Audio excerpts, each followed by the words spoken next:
Salve, salve, amigo baeziano de todo o Brasil, tudo bem? Eu sou Eduardo Baez, este é o canal História com Baez.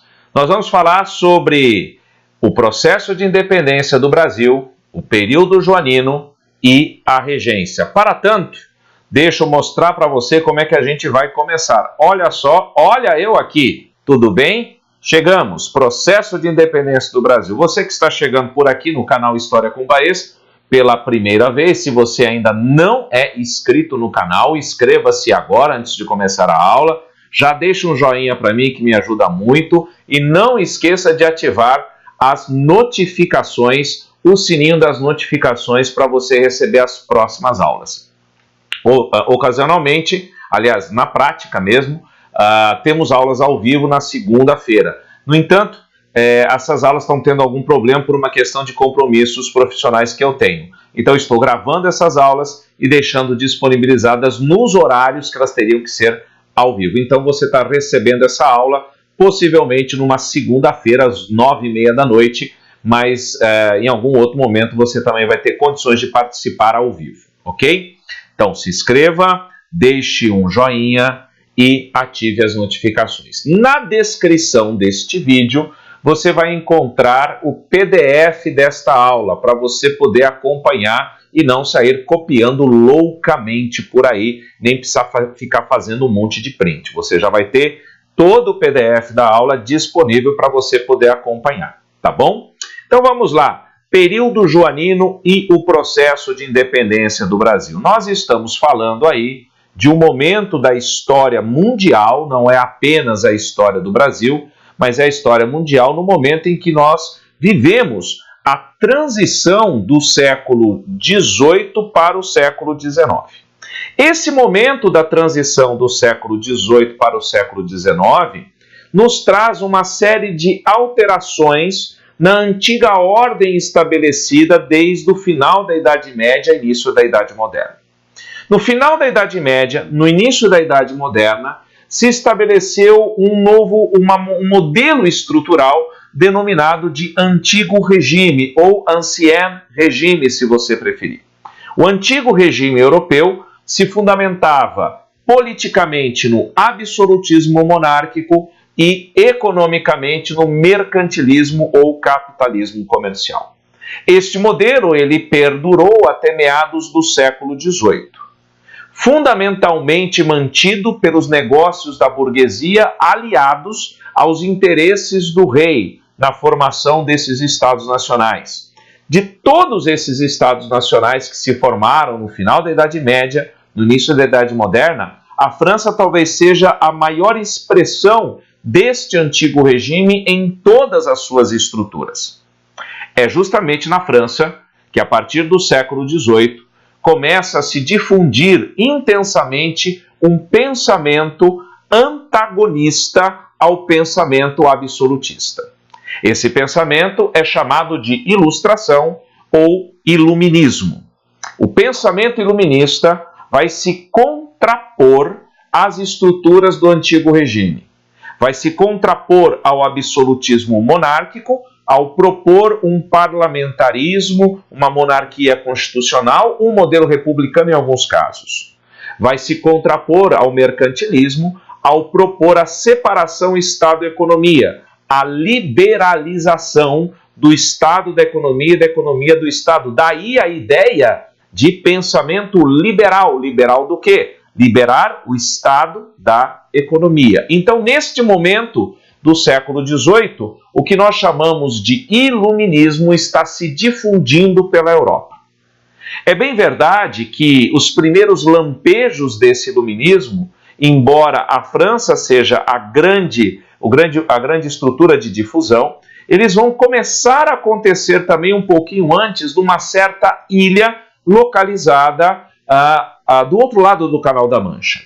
A Inglaterra, em 1649, executa o seu rei absolutista. Carlos I vai ser o primeiro rei absolutista a ser preso, condenado e executado pelos seus súditos burgueses. Episódio esse conhecido como a Revolução Puritana. Posteriormente, em 1688, esta mesma burguesia inglesa consegue estabelecer o fim do absolutismo monárquico, consolidando o modelo parlamentarista da monarquia constitucional britânica. Estão lançadas as bases políticas para uma nova empreitada econômica agora, primeiro na política e agora na economia, com a burguesia assumindo efetivamente as rédeas da economia e da política britânica. Temos então as condições para que a Revolução Industrial aconteça. A Revolução Industrial na Inglaterra, a partir de 1760, consolida não apenas economicamente, mas politicamente a burguesia industrial como a detentora das rédeas políticas e econômicas da Inglaterra. E isto se reflete diretamente na sua política colonial. Por tentar transformar uma antiga colônia, que era autônoma em relação à sua metrópole, as 13 colônias, as 13 colônias dos Estados Unidos, em colônias exclusivamente de exploração, submetendo o controle que até então era autônomo, submetendo principalmente o fim da autonomia dessas 13 colônias ao seu controle em Inglaterra. Os colonos da Inglaterra na América iniciam com sucesso o movimento de independência dos Estados Unidos, a primeira nação a se tornar independente na América, no contexto da América, estabelecendo a estrutura aí, de uma república presidencialista de característica federativa, rompendo então com a metrópole britânica, baseado nos ideais do iluminismo. Temos a independência dos Estados Unidos em 1776, que passa a ser um marco de influência para os demais movimentos de independência que aí virão. A própria independência dos Estados Unidos vai forjar a influência, por exemplo, para a Inconfidência Mineira, que nós vimos no vídeo anterior. A Revolução Francesa é o marco final do século XVIII.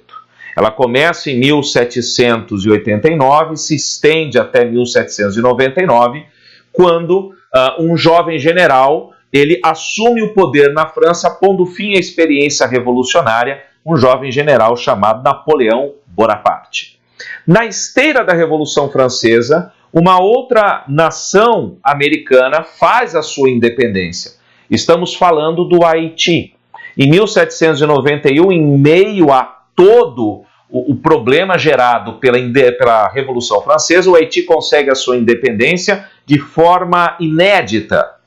Uma revolta de escravos faz com que surja a primeira república africana na América. A expulsão dos brancos, o massacre dos brancos europeus no Haiti, desperta um pavor no restante da América de que a influência, digamos assim, o que aconteceu no Haiti se repita no restante da América. Começa a haver no contexto americano o medo do que nós chamamos de medo do haitianismo. Desta forma, o Haiti, após a sua independência, será isolado. A colônia mais rica da França, um dos maiores produtores no século XVIII de açúcar, café e cacau, o Haiti vai ser isolado e se tornará uma das nações mais miseráveis da América. Na Europa, a era napoleônica sacode todas as relações. E a Europa, então, mergulha numa grande bipolarização no final do século XVIII e início do século XIX. Esta bipolarização é justamente mostrada aí pela rivalidade entre ingleses e franceses na disputa pela Europa. Nesta rivalidade toda, em 1805, Napoleão Bonaparte experimenta na própria carne a supremacia da marinha inglesa. Em 1805, na Batalha de Trafalgar, na disputa pelo controle do Estreito de Gibraltar, daquela região toda, Napoleão Bonaparte é derrotado pela Marinha Britânica. Fica claro e evidente em 1805 que Napoleão não tem condições marítimas, não tem marinha suficiente para conseguir fazer frente à Inglaterra. No entanto, Napoleão tinha um exército mais poderoso da Europa, mais bem treinado, poderoso exército napoleônico. Napoleão, então, passa a ameaçar as demais nações continentais europeias de invasão, caso estas nações fizessem comércio com a Inglaterra. Em 1806, Napoleão Bonaparte decreta o bloqueio continental, ameaçando e proibindo as nações continentais europeias de fazerem comércio com a Inglaterra com o intuito claro de enfraquecer a economia inglesa e, a partir daí, invadir as Ilhas Britânicas. Porque entenda uma coisa, meu amigo, minha amiga. A Inglaterra, ela sempre teve o grande receio de que surgisse, no contexto europeu, alguma nação que dominasse toda a Europa e olhasse para o outro lado do Canal da Mancha e pensasse e elucubrasse: por que não a Inglaterra também? A Inglaterra, ela nunca se considerou necessariamente uma nação europeia. Veja o que está acontecendo hoje com o tal do Brexit. A Inglaterra não quer fazer parte, ou não quer mais fazer parte da comunidade britânica, da comunidade das nações europeias. E sempre vai haver essa questão historicamente. Basta você lembrar de um fato interessante, uma coisa até pitoresca. Os ingleses, até hoje, não se conformam com o fato de que o mundo inteiro dirige do lado errado. E somente eles dirigem do lado certo.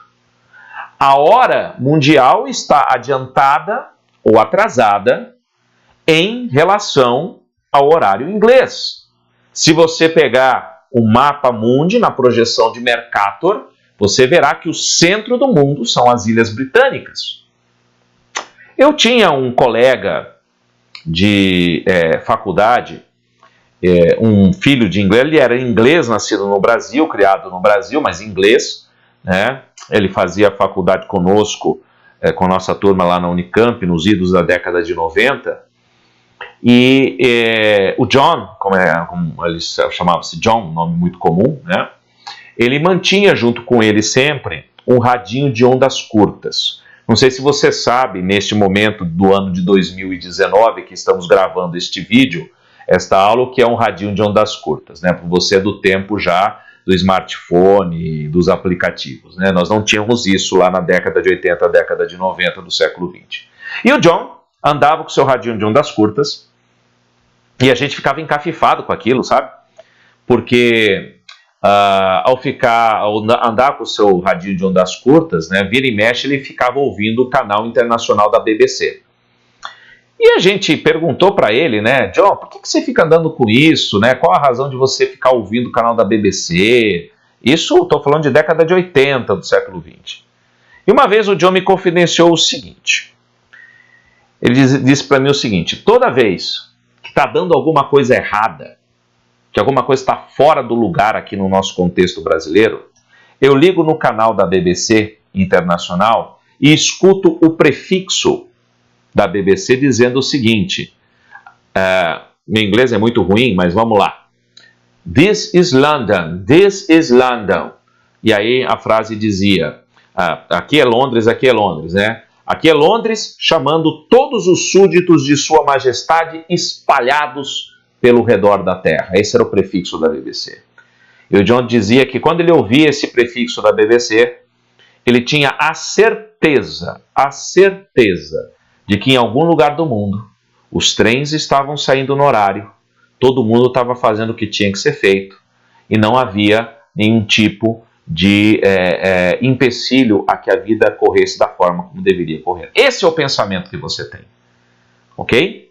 Então, a Inglaterra e a França vivem esta bipolarização e, a partir daí, então, Napoleão, em 1806, decide criar ou decide estabelecer esse bloqueio continental para enfraquecer a Inglaterra. A Inglaterra, por sua vez, quando vê que não tem mais condições de receber esses produtos do continente, decreta o bloqueio marítimo. Em 1807, a Inglaterra decreta a proibição da entrada de produtos de matérias-primas na Europa que vinham da América. A economia europeia, em 1807, ela entra em colapso. Várias nações tinham dependência direta da Inglaterra no comércio internacional e algumas começam a fazer comércio ilegal, comércio de contrabando com a Inglaterra, dentre elas Portugal. Portugal, então, faz jogo duplo, Napoleão descobre e ordena a invasão de Portugal pelas tropas napoleônicas. Só que tem um problema. A França e Portugal não têm fronteira seca, não tem fronteira térrea. Não tem fronteira nenhuma. Então, para poder adentrar a Portugal, ou pelo território, teria que ser pelo território espanhol, ou por mar. Por mar não é um bom negócio, porque por mar você vai ter que enfrentar a Inglaterra, então vai ter que ser por terra.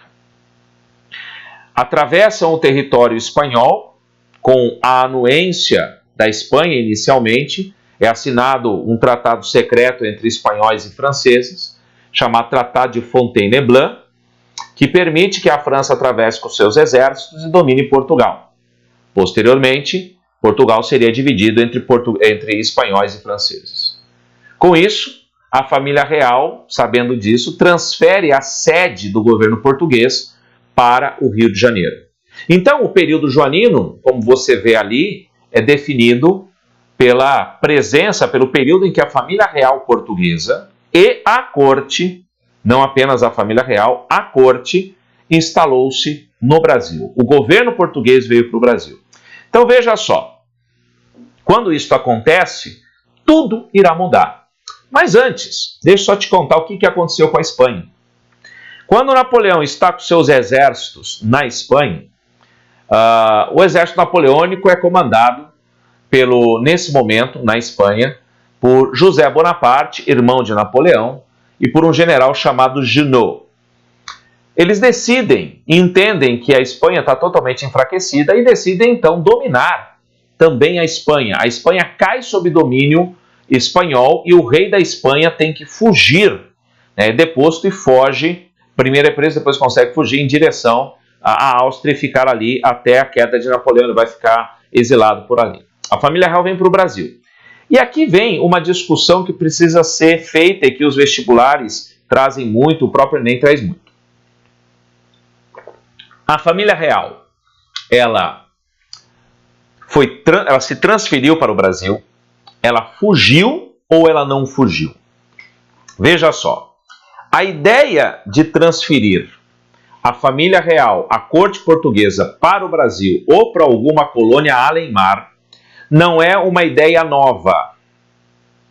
Ela já vinha desde a época do Marquês de Pombal. Em caso de crise, transfere a corte. Agora nós temos uma crise, Napoleão Bonaparte. Então, do ponto de vista português, a transferência da família real foi a concretização de um plano que já existia desde o século XVIII. Do ponto de vista da história, da historiografia brasileira, construída a partir do período republicano, a partir da proclamação da República, com um viés totalmente antimonárquico, com uma propaganda antimonárquica, que por sinal deu muito certo, porque até hoje, quando a gente fala em monarquia, a gente dá risada, né? Mas essa construção antimonárquica, ela vem justamente da proclamação da República em 1889. Então, na necessidade de se criar uma narrativa antimonárquica, tudo que diz respeito à monarquia vai ser desmerecido pela história republicana. Logo, a figura de Dom João VI, a transferência da corte portuguesa para o Brasil, ela vai ser vista como uma fuga e uma incapacidade de Dom João em resistir a Napoleão. Mas não é bem assim. Sabe por quê? Quando você lê as memórias de Napoleão Bonaparte e o capítulo em que ele dedica a Península Ibérica, ele se refere a Dom João VI como o único dos monarcas europeus que conseguiu enganá-lo. A manobra de Dom João foi muito corajosa. A fim de preservar a autonomia do Império Português, ele desloca todo o governo português para o Rio de Janeiro, que é território português. Ainda não tem independência. O Rio de Janeiro é um território português nesse momento. Portanto, para a historiografia brasileira republicana, é necessariamente o quê? É necessariamente uma fuga para a desconstrução justamente do ideário monárquico. Para a historiografia portuguesa, não é. É a transferência da corte para o Brasil, a transferência do Estado português para o Brasil, a fim da manutenção do Império Português e da sua autonomia.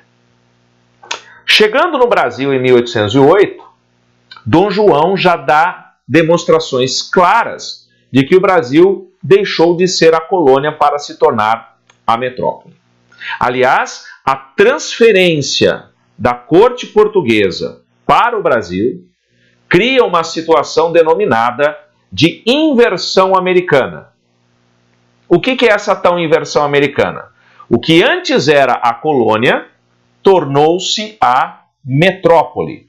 Então veja só, observe aqui comigo. Eu tenho aqui, esse lado aqui, tá vendo a minha mão aqui? Oi? Aqui é a metrópole. Aqui a outra mão é a colônia. Ok? Então você tem a metrópole e a colônia. Tá certo? Então, melhor, vamos refazer isso melhor. Tá vendo aqui atrás de mim? Atrás de mim, você vai ver, de um lado, você está vendo a caixa de madeira. A caixa de madeira é a colônia. Do outro lado, você está vendo uma caixa de plástico. A caixa de plástico, o que é? É a metrópole. Imagina que essa caixa de plástico, ela foi transladada para a caixa de madeira. Sacou? O que era metrópole veio para a colônia.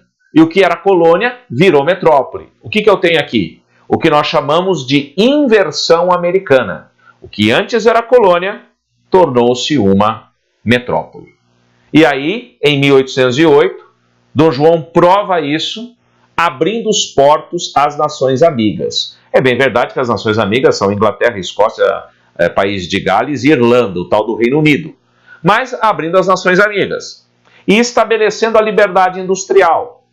Em 1785, a sua mãe, Dona Maria I, conhecida como a Louca, num período chamado a Viradeira, havia proibido a instalação de indústrias no Reino Português e nas colônias, justamente para manter a estrutura de dependência da Inglaterra e o compromisso de não gerar concorrência com a Inglaterra. No entanto, em 1785, vindo para o Brasil, com a ajuda da Inglaterra, você tem a revogação do alvará de proibição industrial para a liberdade industrial. No entanto, não houve instalação de indústria no Brasil, porque só havia o alvará, nenhum tipo de incentivo por parte do governo do Estado português, a não ser isto.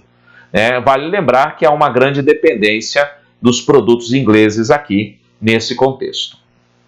Em 1810, os tratados com a Inglaterra de 1810 estabelecem ainda mais a dependência e a proximidade e o interesse do capital britânico no Brasil e também de Portugal.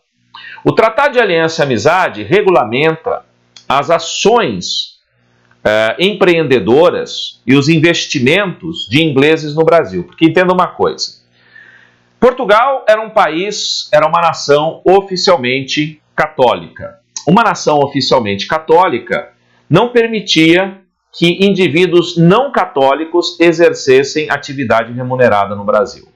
Os ingleses que vieram para o Brasil, todos protestantes desde o século XVI, anglicanos ou puritanos, não podiam exercer legalmente atividade. Então, o Tratado de Aliança e Amizade garantiu a liberdade religiosa para britânicos e, sobretudo, garantiu que britânicos no Brasil estivessem sujeitos à lei britânica e somente à lei britânica, garantindo, então, a sua própria autonomia na atuação do contexto brasileiro, na formação das suas estruturas aqui.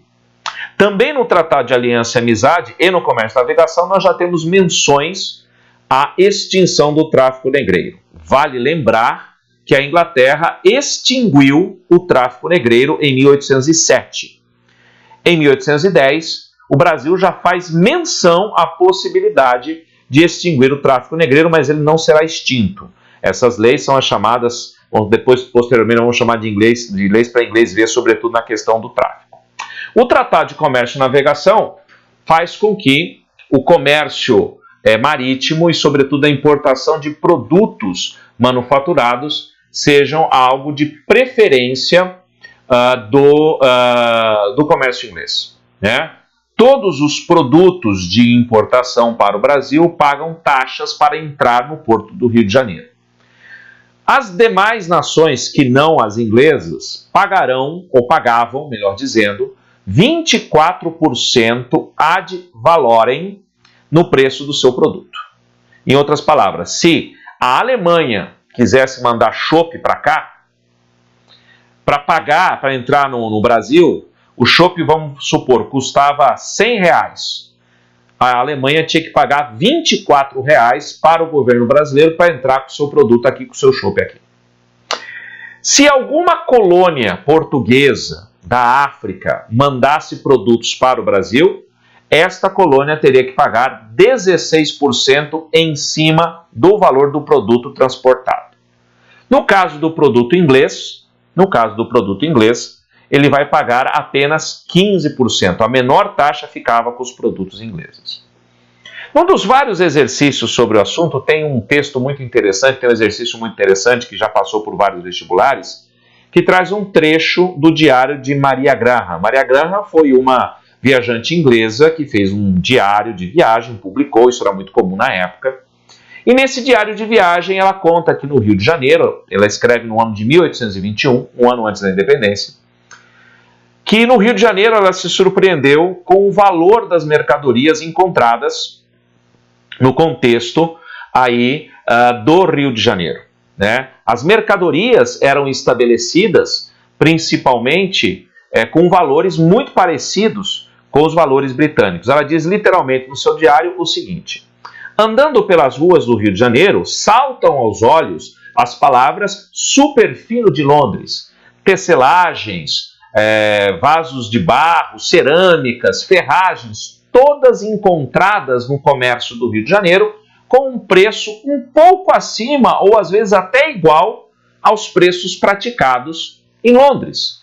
E por que isto era possível? Isto era possível pela seguinte razão: as taxas para produtos britânicos eram as mais baixas possíveis, obtidas através do comércio, do Tratado de Comércio e Navegação. Ainda, vamos pensar o seguinte: eu não sei onde você está assistindo, estou vendo aqui que está presente nesta gravação o meu querido amigo e colega, professor de matemática, Marcelo Badim, lá de Rio Claro, do Colégio Kehle de Rio Claro, do SEIB de Ribeirão, né? E do Poliedro, lá de Piracicaba, onde trabalhamos juntos. Então vamos pensar o seguinte: vamos pensar que você mora numa cidade de médio porte, né? Uma cidade como, por exemplo, Rio Claro, onde vive o meu querido amigo Badim, que está aí assistindo pelo Facebook essa aula. O Rio de Janeiro era uma cidade, em 1808, com uns 40 mil habitantes, mais ou menos, 50 mil habitantes, grande maioria formada por índios e escravos e uma minoria de colonos brancos europeus. De uma hora para outra, esta cidade, o Rio de Janeiro, recebe 15 mil pessoas, a corte portuguesa. E não são 15 mil pessoas comuns, são justamente quem? São justamente a corte, justamente a corte portuguesa. Muda tudo na cidade. Imagina você na sua cidade, você que mora aí numa cidade de médio porte, como eu moro numa cidade de médio porte, na realidade uma cidade de grande porte, eu moro em Campinas, né? Mas você que mora numa cidade de 200, 300 mil habitantes, como as cidades aqui do interior do estado de São Paulo ou de qualquer outro lugar do Brasil, de uma hora para outra, o governo brasileiro transfere toda a estrutura de Brasília para a sua cidade. O que vai mudar? Vai mudar tudo. Vai mudar tudo. A cidade vai ficar mais cara de viver. Aliás, Brasília é uma das cidades mais caras do Brasil para se viver, né? Mas, por outro lado, muita coisa também será melhorada, né, dentro da estrutura. Agora, com o Rio de Janeiro sendo a sede do governo português, lembra da inversão americana? Todas as ações colonizadoras, todos os arroxos coloniais impetrados pela metrópole sobre o Brasil serão anulados. Dom João irá anular, revogar as ações do período da viradeira, como, por exemplo, eu coloco ali, né, ele vai revogar o alvará de proibição industrial de 1785, criando as condições, então, para quê? Para que houvesse manufaturas no Brasil, só que elas não aconteceram ainda. Vai demorar um pouquinho, lá no segundo reinado que a gente vai ver isso. Mas você tem, por exemplo, né, a Academia Real Militar. Agora o Brasil é sede do governo português, sede do exército português. Então, a Academia Real Militar, que posteriormente será a Academia Militar das Agulhas Negras, é trazido para o Brasil a imprensa régia, a imprensa real. Jornais passarão a ser publicados no Brasil. Por exemplo, até então, um dos maiores órgãos de imprensa era o Correio Brasiliense, e o Correio Brasiliense não é este Correio Brasiliense que existe hoje em Brasília, é outro. Era publicado na Inglaterra e trazido para o Brasil, e agora não, agora você vai ter imprensa régia, que vai ter uma imprensa própria por aqui. A Biblioteca Real, que hoje é a Biblioteca Nacional do Rio de Janeiro, e você, se você não conhece o Rio de Janeiro, ou se você conhece o Rio de Janeiro, se você tem costume de ir ao Rio de Janeiro, e você que está no Rio de Janeiro, se você ainda não foi conhecer a Biblioteca Nacional, por favor, faça isso o mais rápido possível, ok? O Jardim Botânico foi uma idealização de Dom João VI, não apenas para estudo, que estava na moda no início do século XIX, esse negócio de estudar botânica. Com todo respeito aos meus amigos de biologia, mas ok. Estudava-se botânico, Jardim Botânico, local para se refrescar também do calor do Rio de Janeiro, está lá o Jardim Botânico até hoje. O Banco do Brasil, para administrar o tesouro público que veio com o governo imperial, né, com o governo de Dom João VI. O Banco do Brasil, que foi fundado a 12 de outubro de 1808, faliu, foi refundado, faliu de novo. E foi refundado. Estamos aí com o Banco do Brasil, um banco todo meu, um banco todo seu, um Banco do Brasil. A Escola de Medicina, ou as escolas de medicina no Rio de Janeiro e na Bahia, a Escola de Direito em Pernambuco, em Recife, a Escola de Direito no Largo São Francisco, em São Paulo, o Real Teatro de São João, ou seja, toda uma modernização estabelecida com a instalação da corte portuguesa no Brasil. O Rio de Janeiro, adentra no calendário, no mapa do que é o mundo desenvolvido da época.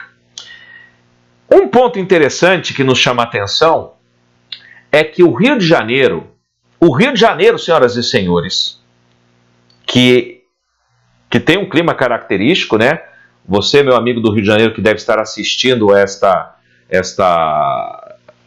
aula, você há de concordar comigo. O Rio de Janeiro tem duas estações do ano muito bem definidas, o verão e o inverno.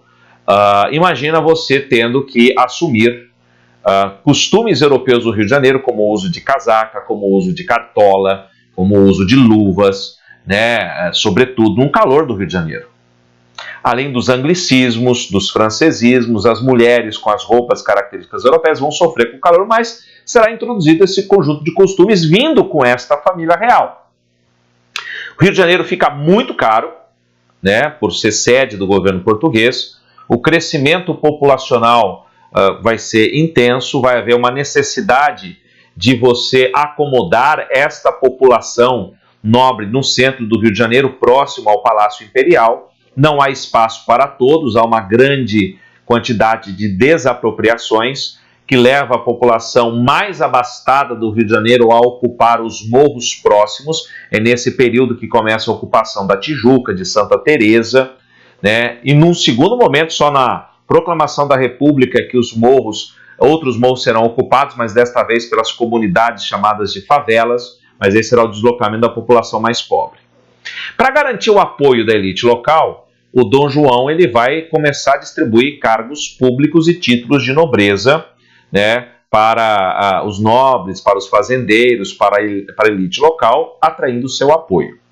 Os títulos nobiliárquicos serão grandemente disputados e serão objeto de grande interesse por parte desses latifundiários e grandes comerciantes. Então ele vai trocar título e favor político por apoio financeiro e apoio político. Ainda bem que isso só acontecia no século XIX. Isso não acontece mais hoje, tá? Tenha certeza disso.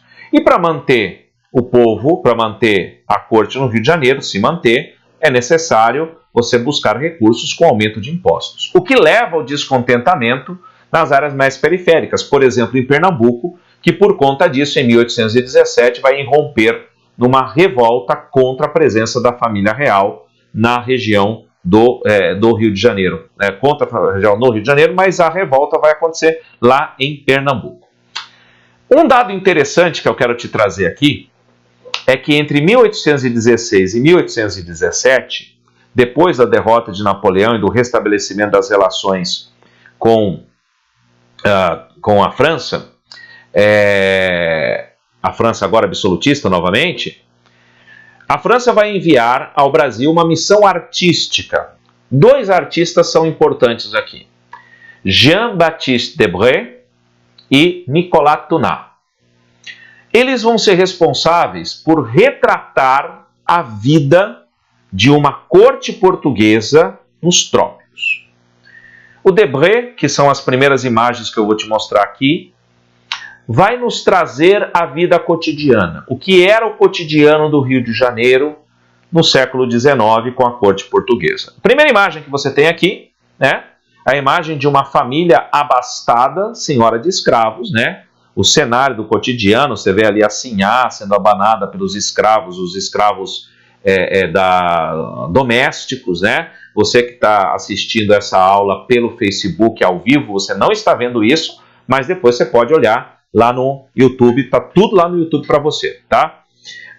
Então essa primeira imagem mostra para você a família patriarcal sendo servida pelos escravos, Essa é a imagem do Debré. Uma outra imagem que o Debré mostra para nós é o momento do castigo de um escravo pelo seu feitor. É uma imagem impressionante de um escravo amarrado no chão, na mesma forma que era amarrado num pau de arara.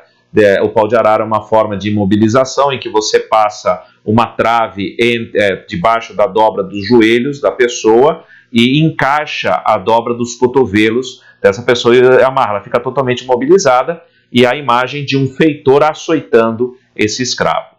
Uma outra imagem que o Debré nos mostra é um dos indígenas, ou 2 indígenas, fazendo uso do seu arco e flecha na caça, no momento de caça no interior. Mais outra imagem, também retratando a escravidão, em que um senhor ele está novamente castigando um escravo com o uso da palmatória na sua casa, enquanto os demais continuam trabalhando, exercendo serviço para ele. Outra imagem que Debré, você vê que Debré ficou muito impressionado com essa questão da escravidão, mostrando o castigo de escravos no tronco, no pelourinho. Detalhe importante, se você observar esta imagem, você vai ver isso no YouTube, Se você observar esta imagem, você vai ver que o escravo está sendo castigado por um outro africano, sendo observado por vários africanos, embaixo aos pés várias modalidades, várias formas vários apetrechos de castigos, vários chicotes sendo utilizados aqui e as pessoas observando o castigo em praça pública. Outra imagem trazida pelo Debré é justamente o cotidiano na rua, pessoas vendendo e comprando, os escravos carregando as suas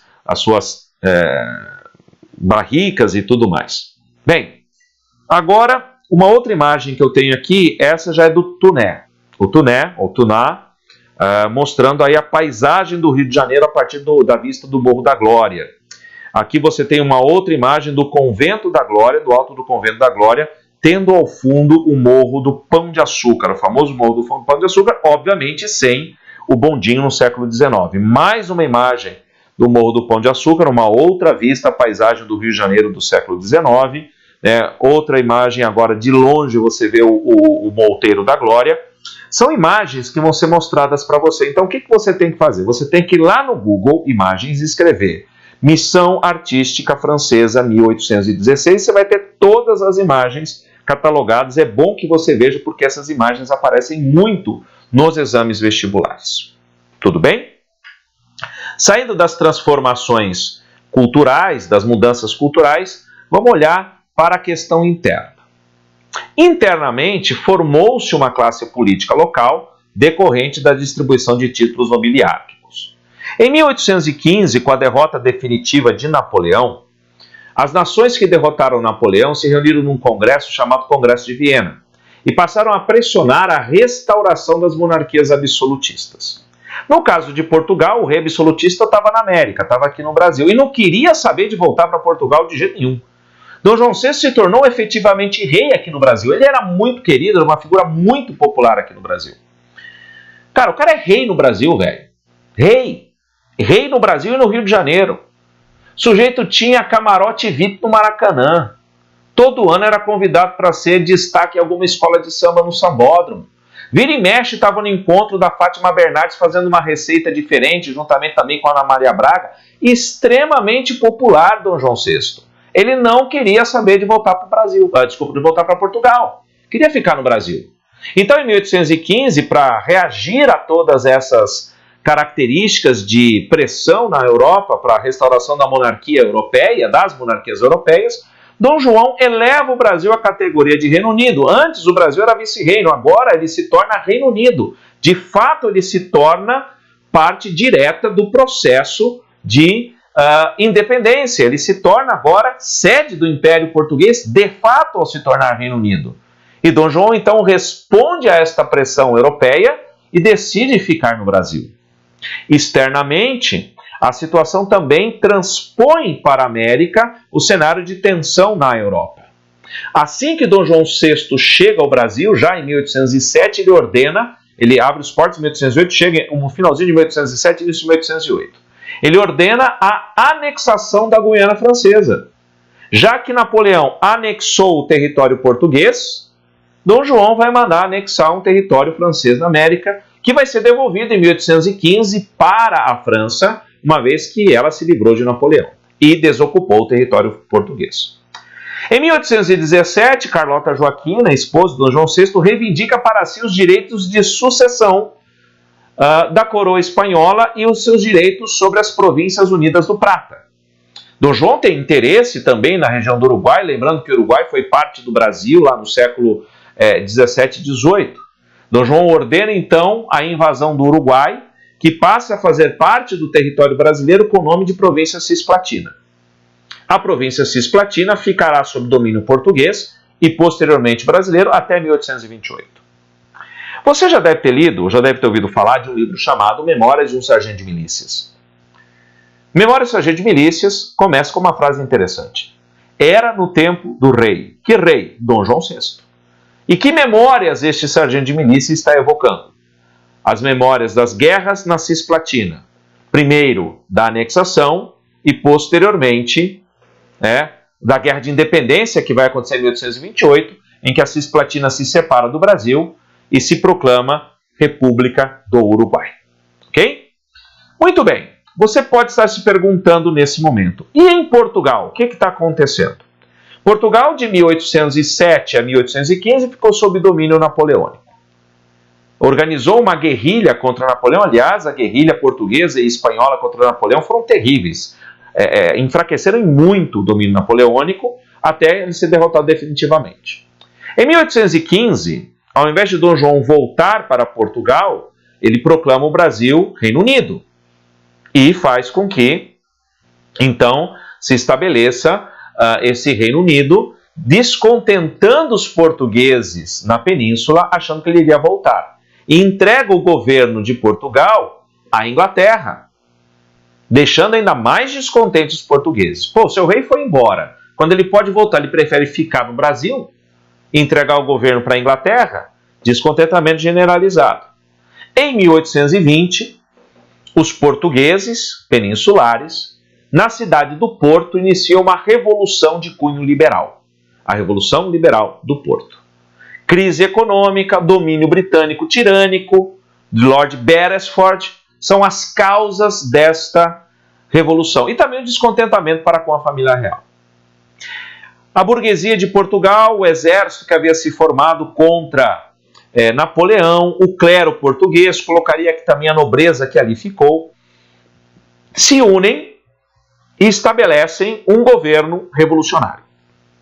Formam um parlamento, o parlamento português chamado de Cortes. Cortes. Veja, Corte portuguesa. No singular, nós estamos falando da corte que está no Brasil. Cortes, no plural, nós estamos falando do parlamento português que se estabeleceu em 1820 com a Revolução Liberal do Porto. Entenda que, com esse governo estabelecido em Portugal, este governo passa, então, a reivindicar diretamente ao rei de Portugal, Dom João, o seu retorno imediato. Para que nós, em Portugal, reconheçamos que Dom João VI é o rei, então ele precisa voltar a Portugal. Com isso, o Brasil seria recolonizado, seria o fim da inversão americana, e esse parlamento exige a formação de uma Constituição para Portugal. Fica claro para Dom João que ele perderá espaço nesse cenário todo. Dom João, então, retorna em 1821, não sem tomar uma atitude. Ele chama para uma conversa o filho dele, Dom Pedro, que futuramente será o Dom Pedro I, e diz o seguinte para ele: Pedro, meu filho, preste atenção no que eu vou lhe dizer.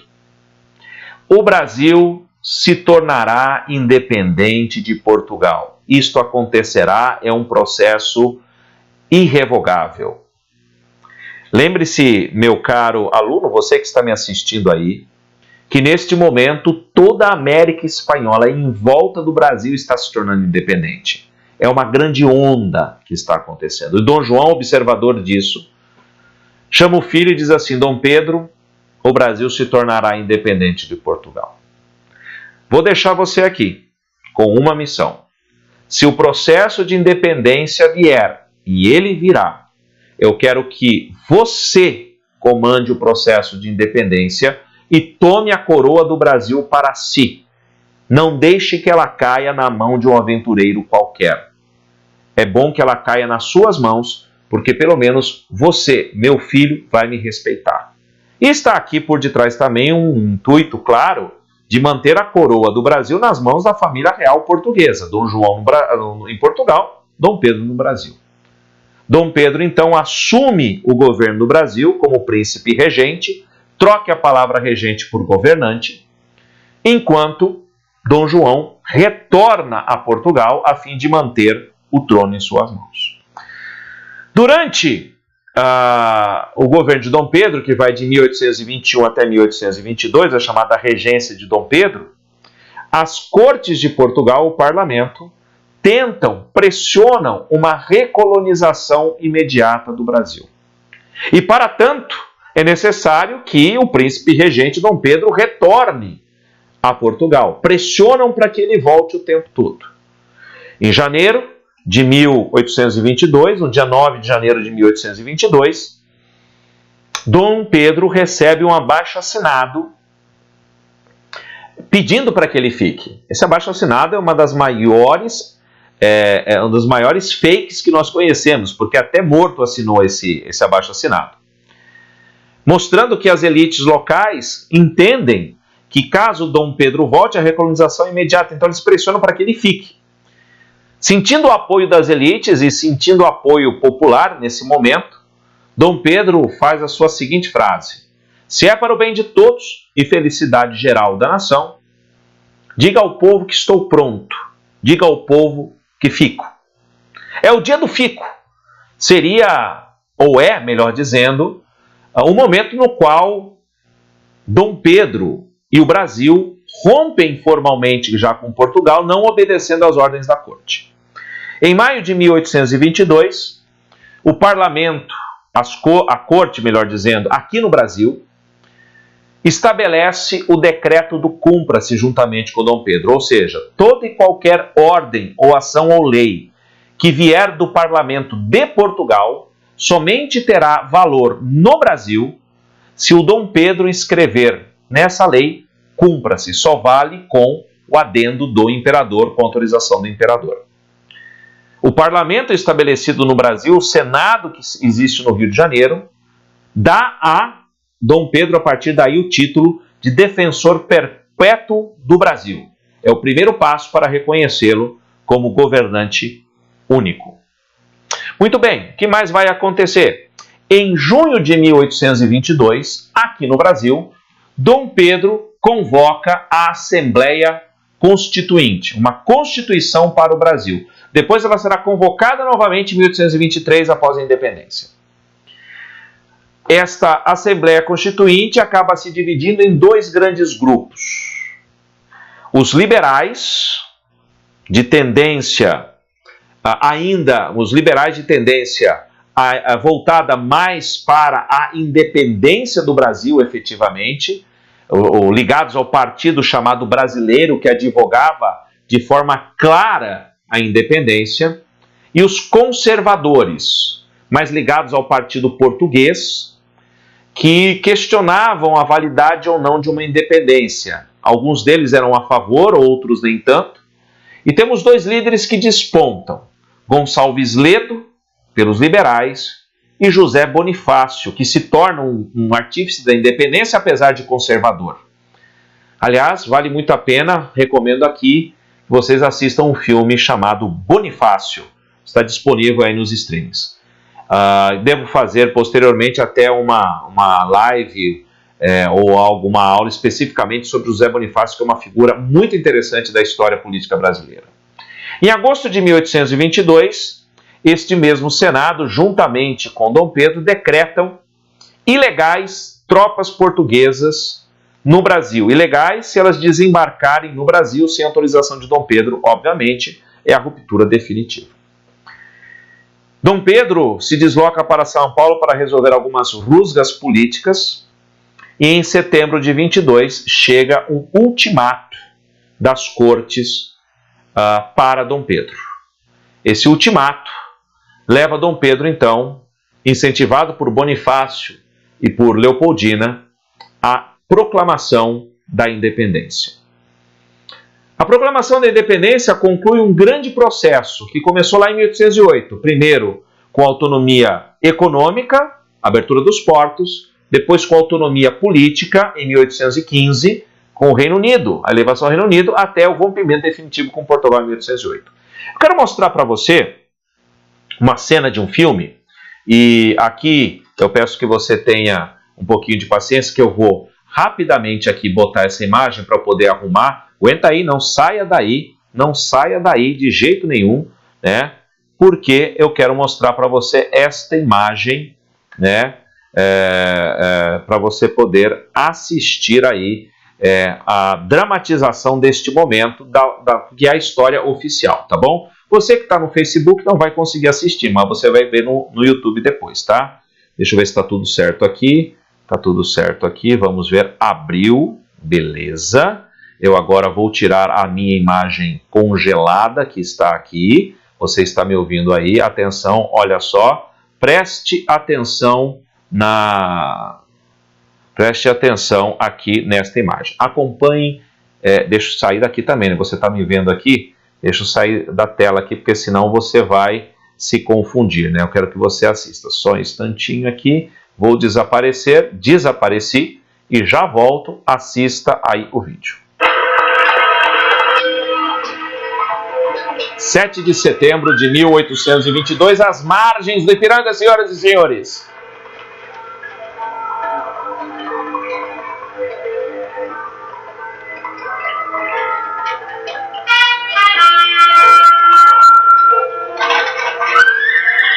Felizmente estamos chegando, Alteza. Já estamos na colina do Ipiranga.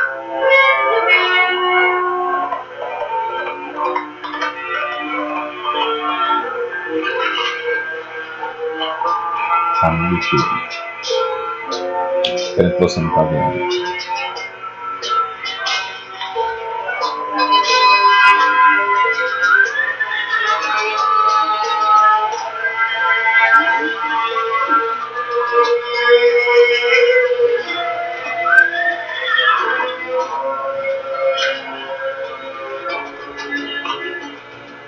Da princesa Dona Leopoldina e do Sr. Ministro José Bonifácio.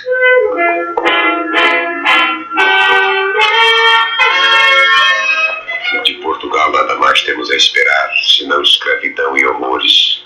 Decida-se Vossa Alteza o quanto antes, porque resoluções e medidas de água morna para nada mais servem. Cada momento perdido é uma desgraça.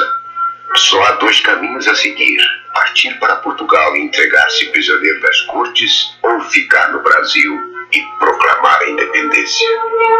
Mande mensageiro para São Paulo. Destropie tantos cavalos quantos forem necessários, mas que entregue o mais rapidamente possível estas mensagens ao príncipe regente. Vamos de forma! Sai, canalhas! Cachorros! Aqueles imbecis estão pensando. Eles querem e terão a sua conta. Em forma! As cortes de Portugal querem nos escravizar. De hoje em diante, as nossas relações estão cortadas.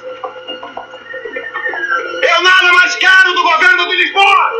Nenhum laço nos une mais. Pelo meu sangue, pela minha honra e pelo meu Deus, juro promover a independência do Brasil.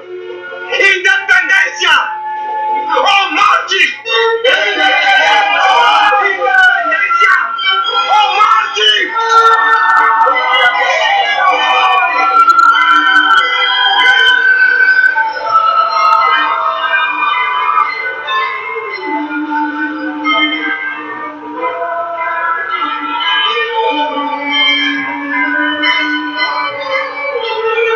Esse é o momento da coroação de Dom Pedro em 1º de dezembro de 1822.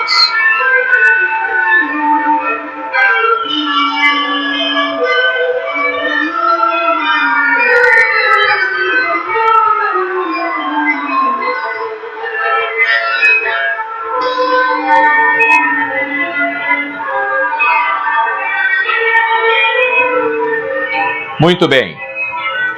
Você assistiu aí, né? Você assistiu aí ao momento da independência. Esse é um filme oficial, né? Surgido aí nos 70 anos, 150 anos da independência do Brasil. Você viu no finalzinho do filme, né? Você viu no finalzinho do filme a reprodução deste quadro aqui que eu vou te mostrar agora, ó. No finalzinho do filme foi colocado aqui, né, este quadro, né, chamado Independência ou Morte. Deixa eu aparecer aqui para você. Cadê eu? Cadê eu? Cadê eu? Opa! Cadê eu? Tô aqui? Tô aqui. Muito bem. Esse quadro que você está vendo aí, né, é o quadro Independência ou Morte, famoso quadro que está no Museu do Ipiranga, está fechado. O Museu do Ipiranga disse que vai abrir agora em 2022. Ele foi reconstituído no filme para você. Mas observe o seguinte, esta é uma construção que foi feita muito depois da própria independência. Esse quadro, se não me engano, é de 1888, um ano antes da proclamação da República. Um outro quadro mostra também a proclamação da independência, perdão, por Dom Pedro. Observe aqui que a situação é um pouquinho diferente, né? Enquanto anteriormente você tem as margens do Riacho do Ipiranga, aqui você tem Dom Pedro entre o povo. Visões distintas do mesmo momento. Ali no quadro anterior está somente Dom Pedro ladeado pelo seu séquito militar. Aqui você tem Dom Pedro ladeado pelo povo, mostrando-se como líder deste processo. Ok? Muito bem. Dezembro de 1822, a coroação de Dom Pedro como imperador, com o título de Dom Pedro I, e tudo isso numa forte aliança com os britânicos e a dependência dos capitais britânicos. Lembre-se sempre, a independência do Brasil manteve ainda as estruturas coloniais durante todo o primeiro reinado, inclusive. Latifúndio, monocultura, agroexportação, escravidão africana, sistema de plantation. O quadro mostra uma população participando, mas a população não participou diretamente do processo, tanto que deu origem a um Estado que surgiu da aliança entre o príncipe regente e as elites locais. Um Estado monárquico e aristocrático.